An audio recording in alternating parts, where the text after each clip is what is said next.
আসসালামু আলাইকুম। মৌমাছি ভূমিকম্প হওয়ার আগে কিছু তথ্য জানে এবং বাস্তব প্রমাণ ভাই, বড় ভাই মোস্তফা ভাই আপনি কি জানেন আর কি কি কি বলেন। আসসালামু আলাইকুম, আমি মোস্তফা সাতক্ষীরা থেকে বলছি। আমার এই ছোট ভাই সাদ্দাম, উনি আমার একটা মৌমাছির চাক, মানে একটা বক্সটা, ওই বক্সটা আমার দিয়ে গেছিল। বক্সটা দিয়ে যাওয়ার পরে আমার বক্সের মৌমাছি থাকা অবস্থায় 1 মাস পরে ভূমিকম্প হয়। এই ভূমিকম্পর হওয়ার 15 মিনিট আগে মৌমাছির বাসার থেকে সব মৌমাছি সাইডের আম গাছে যেয়ে বসে। সবগুলো মৌমাছি, কোনো মৌমাছি ওখানে ছিল না ভূমিকম্প হওয়ার 15 মিনিট আগে। তারপরে ভূমিকম্প শেষ হওয়ার 5 থেকে 10 মিনিটের ভিতরে মৌমাছিগুলো আবার সব নিজের আশ্রয় চলে আসে।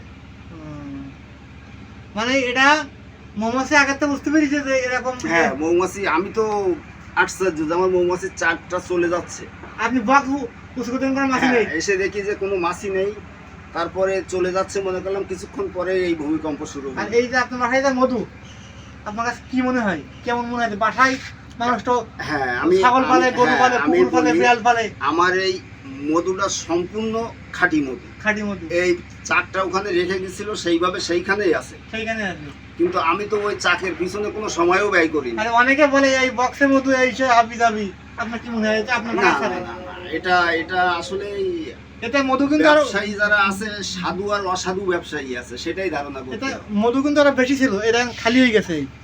এখন এই আমার আসার অলসতার কারণে মধু কিছু খেয়ে ফেলেছে, এরপরে আরো মধু হবে। এখান থেকে ওই চাকগুলো সব দেখাই দিই। কারণ ভাই, হ্যাঁ সেটাই, কারণ ভাইয়ের বাসা কিন্তু আজকে প্রথম মধু ভাঙলাম ভাই। সব কিন্তু চাকশো মধু, ক্যাপিং মধু।